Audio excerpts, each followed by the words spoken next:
ዘዳግም መጽሐፍ ምዕራፍ 33 ቁጥር 26 ያለውን እግዚአብሔርን ቃል እንደዚህ አነባለሁ። ይሹሩን ሆይ በሰማያት ላይ ለረድኤት በደመናትም ላይ በታላቅነት እንደሚሄድ እንደ እግዚአብሔር ያለ ማንም የለም። መኖሪያ የዘላለም አምላክ ነው። የዘላለም ክንዶች ካንተ በታች ናቸው። ጠላትን ከፊት አውጥቶ አጥፋው ይላል። ይሄ በጣም የምታውቁት ነው። እኔ በትግርኛ አንብቤዋለሁ ቅርብ ጊዜ። የሚጀምረው ዋ ብሎ ነው የሚጀምረው። ዋ ይሹሩን ሆይ ዋ ይሹሩን ነው የሚለውና በቃላችሁ የምታውቁት ያህል ሁሉ ይሰማኛል። ይሹሩን ሆይ በሰማያት ላይ ለረድኤት በደመናትም ላይ በታላቅነት እንደሚሄድ እንደ እግዚአብሔር ያለ ማንም የለም። መኖሪያ የዘላለም አምላክ እግዚአብሔር ነው። የዘላለም ክንዶች ካንተ በታች ናቸው። ይሹሩን ሆይ በሰማያት ላይ ለረድኤት በደመናትም ላይ በታላቅነት እንደሚሄድ እንደ እግዚአብሔር ያለ ማንም የለም። መኖሪያ የዘላለም አምላክ ነው። የዘላለም ክንዶች ካንተ በታች ናቸው። አሜን። በዚህ በዘዳግም መጽሐፍ ምዕራፍ 33 ከቁጥር 26 ጀምሮ ያለውን ቃል ነው ያነበብኩላችሁ። ይህንን ቃል የተናገረው ደግሞ ሙሴ እንደሆነ ሁላችሁም ታውቃላችሁ። ሙሴ ይህንን ቃል በሚናገርበት ዘመን የ120 ዓመት የዕድሜ ባለጸጋ ነበረ። ይህንን ሲናገር ደግሞ ላለፉት 120 ዓመት የሚያውቀውን እግዚአብሔር በተመለከተ በመጨረሻዎቹ ደቂቃ ከመሞቱ በፊት ይችን ምድርና እስራኤልን ከመሰናበቱ በፊት የተናገረው ድንቅ ንግግር እንደሆነ መጽሐፍ ቅዱሳችንን ስናነብ ታገኛላችሁ። ሙሴ አሁን ይሄን ያነበብነውን ቃል ሲናገር 120 ዓመት የዕድሜ ባለጸጋ ነው ብያችኋለሁ። የሚናገረው ስለ እግዚአብሔር ነው። እንደ እግዚአብሔር ያለ ማንም የለም ብሎ ይናገራል። እንደ እግዚአብሔር ያለ ማንም የለም ብሎ ሲናገር እንደው ተራ ማስታወቂያ ወይም ተራ ድጋፍ ለመስጠት ሳይሆን ለ120 ዓመት የሚያውቀውን እግዚአብሔርን ነው በእርግጠኝነት ከ120 ዓመት የክርስትና ሕይወቱ ወይም እግዚአብሔርን የመከተል ሕይወቱ የመነጨውን የመጨረሻዎቹን ንግግር ነው የሚናገረው። ይሄ ቃል የኑዛዜ ቃል ነው ሊባል ይችላል። ከመሞቱ በፊት ከነዓንን አሻግሮ እየተመለከተ የተናገረው ንግግር ነው። ከናንተ መካከል እኔን የሚያቀኝ ሰው እጁን ቢያሳየኝ ደስ ይለኛል። የሚያቀኝ ሰው የሚያቀኝ እሺ፣ ዋው የሁሉ ሰው ያቀኛል። ታድዬ ቆይ፣ በደንብ የሚያቀኝ ደግሞ እስቱ እጁን ያሳየኝ። በደንብ የሚያቀኝ በደንብ እሺ፣ አሁንም ጨምራለሁ። ኢን ኤንድ አውት የሚያቀኝ በደንብ አድርጎ አብጠርጥሮ የሚያቀኝና ለሰው ሊያስተዋውቀኝ የሚችል ደግሞ እጁን ያሳየኝ። በደንብ ቀነሳሁ በደም አሁንም ጠንከር አድርጌ እየጠየቅኳችሁ ብሄድ ቁጥራችሁ እየቀነሰ ዶይ ብቻ ነው የምትቀረው። አቤት ሙሴ 120 ዓመት ኖሯል። 40 ዓመቱን በፈርዖን ቤተ መንግስት፣ 40 ዓመቱን በዮቶር ቤተ መቅደስ፣ 40 ዓመቱን በምድረ በዳ የሚያውቀውን እግዚአብሔርን ከልጅነቱ ጀምሮ እስከዚህ ዕድሜ ድረስ በደንብ ተጠግቶ የሚያውቀውን ያየውን ክብር ያየውን ማንነት ነው የሚናገረው። እንደነገርኳችሁ 120 ዓመቱ ነው። በመጨረሻዎቹ እስራኤልን ከመሰናበቱ የመጨረሻ ንግግር ነው ይሄ ንግግሩ ማለት ይቻላል። ምክንያቱም ከዚህ በኋላ እንደሚሞት ተነግሮት የስንብት ንግግር የኑዛዜ ንግግር የተናገረበት ክፍል ነው ይሄ ክፍል። ይሹሩን ሆይ በሰማያት ላይ ለረድኤት በደመናትም ላይ በታላቅነት እንደሚሄድ እንደ እግዚአብሔር ያለ ማንም የለም። መኖሪያ የዘላለም አምላክ እግዚአብሔር ነው። ምናልባት እኖርበታለሁ ብለህ ተስፋ ያደረግከው ማርና ወተት የሚያፈስ ምድር ሊሆን ይችላል። ኖ ያንተ መኖሪያ ግን ማርና ወተት የሚያፈሰው ከነዓን ብለህ የጠበቅከው ለአባቶች ለእነ አብርሃም ለእነ ይስሐቅ ለእነ ያዕቆብ ቃል የተገባው ምድር ሳይሆን እግዚአብሔር ራሱ ነው ብሎ የሚናገርበት ክፍል ነው ይሄ ክፍል። ሙሴ በሌላ ቦታ ደግሞ በመዝሙሩ ሲናገር ምን ይላል? አቤቱ ከአማልክት መካከል እንዳንተ ያለ ማን ነው? በቅድስናው የተፈራ በምስጋናው የከበረ ድንቅን ደግሞ የሚሰራ እንዳንተ ያለ ማን ነው ብሎ ይናገራል። ሙሴ እንደ እግዚአብሔር ያለ ማንም የለም ሲል ሁለት ጊዜ ይናገራል። አንድ ጊዜ የኤርትራ ባህር ተከፍሎ ፈረስና ፈረሰኛ በባህር ሰምጦ ድንቅና ተአምራት አይቶ ካየው ተአምራት የተነሳ አቤቱ ከአማልክት መካከል እንዳንተ ያለ ማን ነው? ሌሎቹ ጥጃ ናቸው፣ በእጅ የተሰሩ ናቸው። ሌሎቹ ዓይን አላቸው ግን አያዩም፣ እጅ አላቸው ግን አይሰሩም፣ እግር አላቸው ግን አይራመዱም። አቤቱ ከአማልክት መካከል እንዳንተ ያለ ማን ነው? በቅድስናው የከበረ በምስጋናው የተፈራ ድንቅ የሚያደርግ ተአምራት የሚያደርግ ሊክዱን እንደ ሰውልድ የሚያቆም ፈረስና ፈረሰኛው በባህር የሚያሰጥም ከፍርዖንም የተመረጠው 300 ወታደር ሰረገላ ያለው ብርቱ ወታደር ወድቆ ተሰነካክሎ ታች መቃብር ሲገባ ተመልክቶታል። እንዳንተ ያለ ማን ነው ብሎ ይናገራል ሙሴ በዘጸአት መጽሐፍ ምዕራፍ 15 ላይ አቤቱ ከአማልክት መካከል እንዳንተ ያለ ማን ነው ብሎ የተናገረው ተአምራት አይቶ ነው። እንዳንተ የለም ያለው ተአምራት አይቶ ነው። ዛሬ ግን እንደ እግዚአብሔር ያለ ማንም የለም የሚለው ተአምራት አይቶ ሳይሆን ትሞታለህ ተብሎ ነው። ምን ማለቱ ነው? የነገው እንኳን ቢቀር የትላንትናው በቂ ነው። ትላንት በህይወቴ የሆነልኝ በቂ ነው። የተደረገልኝ በቂ ነው። በቂ ነው የሚል ሰው ካለ አሜን ይበል። ትላንትና ያየሁት ቸርነት፣ ያየሁት መልካምነት፣ ያየሁት ደግነት በቂ ነው የሚል ሰው ካለ አሜን ይበል። ትላንትና ከእስራኤል ሰዎች ጋር ከበሮ አንስቶ መዝሙር የዘመረው በገና የደረደረው ግጥምና ዜማ የሰራው ትላንትና ታምራት አይቶ ነው። ዛሬ ግን ታምራት አይቶ አይደለም። ትሞታለህ ተብሎ ነው። ጨርሳል ተብሎ ነው። ከዚህ በኋላ ከነዓን አትገባም ተብሎ ነው። ከነዓን ብገባም ባልገባም ስላንተ የምቀይረው ዲፊኒሽን የለም። አንተ እግዚአብሔር ነህ። እንዳንተ ያለ ማንም የለም። 40 ዓመት በፈርዖን ቤተ መንግስት ኖሬ ጠቢባኖችን አይቻለሁ፣ ነገስታትን አይቻለሁ። ከነዛ ነገስታት መካከል በቅድስና የከበረ እንዳንተ ያለ ማንም የለም። በምስጋና የተፈራ እንዳንተ ያለ ማንም የለም። አንድ ሰው ይጩህና አሜን ይበል። እንደ እግዚአብሔር ያለ ማንም የሚል አሜን ይበል። የነገው እንኳን ቢቀር የትላንትና በቂ ነው ማለቱ ነው ሙሴ። የነገው ቢቀር ይደረግልሃል ያልከኝ ባይደረግልኝ፣ ይሰጣል ያልከኝ ባይሰጠኝ፣ ይሆንልሃል ያልከኝ ባይሆንልኝ፣ ይመጣል ያልከኝ ባይመጣ፣ አቤቱ ይሹሩን ሆይ በሰማያት ላይ ረድኤት በደመናትም ላይ በታላቅነት እንደሚገሰግስ እንደ እግዚአብሔር ያለ ማንም የለም። በባለፉት የክርስትና ህይወታችን የገባንና የደመደምነው አንድ ጉዳይ ነው። እንደ እግዚአብሔር ያለ ማንም የለም። እንደ አምላካችን ያለ ማንም የለም። እንደ ጌታችን ያለ ማንም የለም። ቢሆን ባይሆን ቢመጣ ባይመጣ ብገባ ባልገባ ወዳጆቼ ከነዓንን አየኋት፣ ከነዓንን ተመለከትኳት። ማር ታፈሳለች፣ ወተት ታፈሳለች የተባለችው ምድር እንደዚህ አሻግሮ እየተመለከታት ላለፉት ረጅም ዓመታት ከዘፍጥረት መጽሐፍ ምዕራፍ 15 ጀምሮ ለአባቶቻችን ለእነ አብርሃም የተገባውን የተስፋ ቃል ፍጻሜ አሻግሮ እያየን ተዚህ ያለ አትገባም ብለኸኛል። አልገባም። አዎ አልገባም። እዚህ ግን አንድ ነገር አውቃለሁ፣ አይነጻጸርም፣ ከአንተ ጋር አይወዳደርም፣ ከአንተ ጋር አይስተካከልም። እግዚአብሔር ነው። ወዳጆቼ ሄሎ፣ የምንቀይረው ዲፊኒሽን የለንም። የምንቀይረው ምንም ትርጉም የለንም። ትላንትም እግዚአብሔር፣ ዛሬም እግዚአብሔር፣ ነገም እግዚአብሔር። ልንክደው የማንችለው ዲናይ ልናደርገው የማንችለው ያየነው ቸርነት አለ፣ ያየነው በጎነት አለ፣ ያየነው መልካምነት አለ።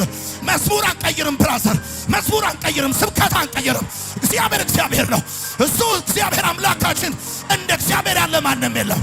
ወንዶችን አይተናል፣ ሴቶችን አይተናል፣ ሀብታሞችን አይተናል፣ ድሆችን አይተናል፣ ከፍታን ዝቅታን አይተናል። እንደ እግዚአብሔር ያለ ማንም የለም። እንደ አምላካችን ያለ ማንም የለም። ሙሴ እውነቱን ነው።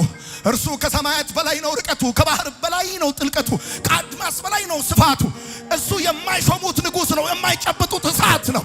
እሱ የነገስታት ንጉሥ ነው፣ የጌቶች ጌታ ነው። አሁን ይህን ስንናገር አየሩ ላይ ያለ መተተኛ ይመታል፣ ደጋሚ ይመታል። አምላካችን የነገስታት ንጉሥ፣ የጌቶች ጌታ። እኔ ጠይቃችኋለሁ፣ እናንተ ተመልሳላችሁ። ንጉሥ ማን ነው? ኢየሱስ። አምላክ ማን ነው? ጌታ ማን ነው? ኤልሻዳይ ማን ነው? ፈዋሽ ማን ነው? አየሩ ይስማል። ንጉሥ ማን ነው? አዳይ ማን ነው? አማላጅ ማን ነው? ሞትን ድል ያደረገ ማን ነው? ሲኦልን የረታ ማን ነው?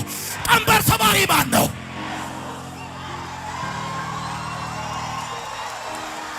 ሌላ ሁሉ ቀሪ ነው። ሌላ ሁሉ እንደ ጤዛ ነው። ሌላ ሁሉ የሚረግፍ ነው። በጣም በእነዚህ ጥቂት ዓመታቶች ስለ እግዚአብሔር ዲፊኒሽን የቀየሩ ሰዎችን አይተናል። እንደዚህ የሄደ ሰው እንዴት እንደዚህ ይዞራል? አንተ መታጠፊያ ጠብቀህ ትታጠፋለህ እንጂ መንገዱ ሳይታጠፍ ትታጠፋለህ እንዴ? ያድናል ብለህ ዘምረህ፣ አዳኝ ነው ብለህ፣ ፈዋሽ ነው ብለህ፣ ጌታ ነው ብለህ፣ የነገው እንኳን ቢቀር የትላንቱ በቂ።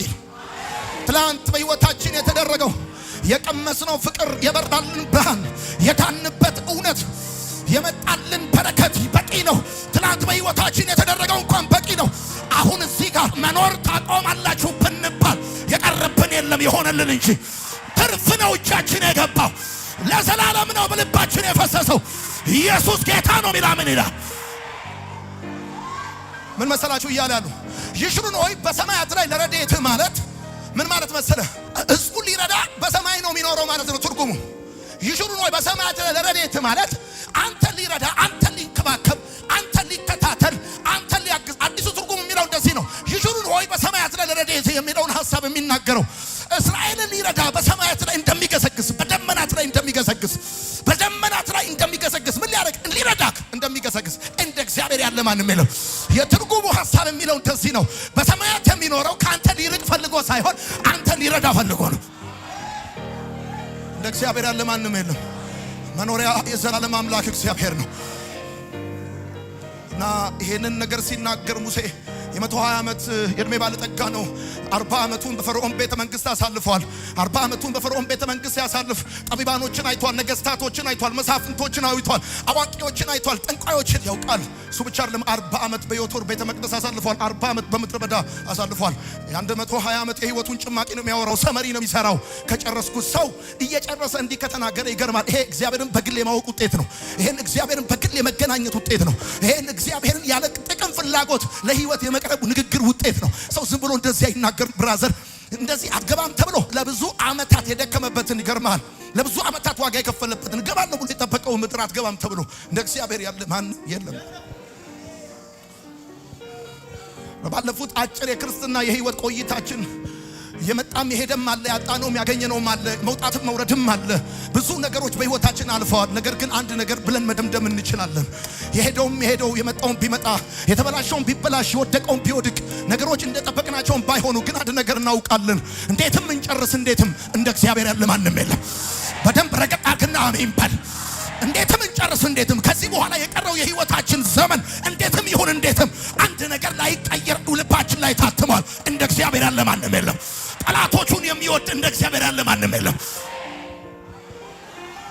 ማን አለ እንደ እግዚአብሔር ያለ ማንም የለም። ዋው ዋው ዛሜዝ የሚገርም ነው። ዋው ሰው እንደዚህ አንተ ልጁን አስመርቆ ቤት ገዝቶ እንዳይመስል ይሄን የሚለው ዲቪ ደርሶት አይደለም። ይሄን የሚለው የሆነ ፕሮሚስ ተገብቶለት አይደለም። ይሄን የሚለው እግዚአብሔር ኖ ብሎት ከልክሎት እንደዚህ ይላል። እንደ እግዚአብሔር ያለ ማንም የለም። እንዴት ይበራልንን ብርሃን እንዲና እናደርጋለን። አንተ የቀመስነውን ፍቅር በልባችን የፈሰሰው መንፈስ ቅዱስ የዳንበትን እውነት ከሰዎች አስተያየት ወይም ከህይወታችን መጎርበት አንጻር የምንቀይረው ትርጉም የለንም። አንድ ነገር ገብቶናል፣ እሱንም እንናገራለን። የትላንት መስሙራችን የዛሬ ህይወታችን የነገም ንግግራችን አንድ ጉዳይ ነው። እንደ እግዚአብሔር ያለ ማንም የለም። አሜን በል በደንብ አድርግና አሁን ይህን ስትናገር መንፈሳዊ አቅም እንደገና ይገነባል። የተወሰደብህ የትንቢት መንፈስ ይመለስልሃል። የመዝሙር መንፈስ በአንተ ላይ ይፈሳል። እዛ አካባቢ ያለው በደንብ አድርግና አሜን በል። እግዚአብሔር ያለ ማንም ወዳጆች በሰባት ምክንያት ነው ሙሴ እንደ እግዚአብሔር ያለ ማንም የለም የሚለው። የመጀመሪያው ሙሴ እንደ እግዚአብሔር ያለ ማንም የለም የሚልበት ምክንያት የተጣለን የሚያነሳ እንደ እግዚአብሔር ስለሌለ ነው። የተጣለን የሚያነሳ ሙሴ ታስታውሳላችሁ። በተወለደበት ዘመን ሙሴ በባህር ላይ የተጣለ ልጅ ነበረ። በባህር ላይ የተጣለ በቅርጮ ተደርጎ እናቱ የጣለችው 6 ወር ሞከራ ያቃታት። ከዛም አሳልፋ ለህይወቷ ከመስጋቷ የተነሳ በባህር ላይ የጣለችው ሕፃን ልጅ ነበረ። አብረውት የተወለዱ ሕፃናት እየታነቁ ተገለዋል፣ ታርደዋል፣ ደማቸው ፈሶ ቀርተዋል። እሱን ግን ከተጣለበት አንስቶ በገዳዮቹ አሳድጎ እግዚአብሔር አምላክ የዛ በቤተ መንግስት አሳድጎታል። ወዳጆቼ እንደ እግዚአብሔር ያለ ማንም የለም ብለን ስንል የተጣለን የሚያነሳ ማለታችን ነው። የተጣለን የሚያነሳ የተበላሸን የሚያስተካክል አገር የጣለውን ቤተሰብ የጣለውን ትምህርት ቤት የጣለውን ፖለቲካ የጣለውን አትረባም አጠቅምም የተባለውን ተስፋ የሌለውን ካፈር ከትቢያ ከስርቻ አንስቶ ለወግ ለማዕረግ የሚያበቃ ከተጣለበት አንስቶ የ600,000 ህዝብ መሪ አደረገው። የተጣለን የሚያነሳ እንደ እግዚአብሔር ያለ ማንም የለም የሚል አሜን ይበል። ለኛም እንደዚህ ነው። የዛሬ 16 17 20 ዓመት የዛሬ 10 ዓመት ማንም የማይፈልገን ለጓደኝነት የማንፈልግ እዚህ ግቡ የማንባል ተራ ሰዎች ነበር። ከተጣልንበት አንስቶ ከቆሻሻ ስር ጠርቶ ከጨለማ ጠርቶ ህይወትን የሰጠን ታሪካችንን የቀየረ ቆሻሻችንን ያጠበ እንደ እግዚአብሔር ያለ ማንም የለም። በደም ጩሁና አሜን በሉ። እንደ እግዚአብሔር ያለ ማንም የለም። ሰው ከቆመው ጋር ይቆም ይሆናል እንጂ የተጣለውን ሊያነሳ እጁን አይዘረጋም። ይገርማል። እዚህ ግቡ ማንባል ለምንም ነገር ማንፈልግ በቆሮንቶስ መጽሐፍ እንደሚናገር እንደ ዓለም ጥበበኞች የሆኑ ብዙዎች ነበሩ። ነገር ግን የዓለምን ጥበብ ከንቱ ሊያደርግ የዓለምን ሞኝነት መረጠ። እዚህ ግቡ ማንባል ተራ ምናምን የሆንን ሰዎችን ጠራ። ሄሎ የኋላ ታሪካችን ይፈተሽ። ዛሬ ሰው ተጠግቶናል። ዛሬ በሰው መካከል ተገኝተናል። መዓዛችን ተቀይሯል። ስማችን ይታወቃል። ይሄ ሁሉ የሆነው ለምንድነው ካላችሁ ከተጣልንበት ከተተውንበት አንስቶ ቆሻሻችንን አራግፎ ሰው ስላደረገን ነው። የተጣለን የሚያነሳ እንደ እግዚአብሔር ማን አለ? አንተ የወደቀ ላይ የሚፈርድ እንጂ የወደቀን የሚያነሳ እንደ እግዚአብሔር ያለ ሌላ አናውቅም።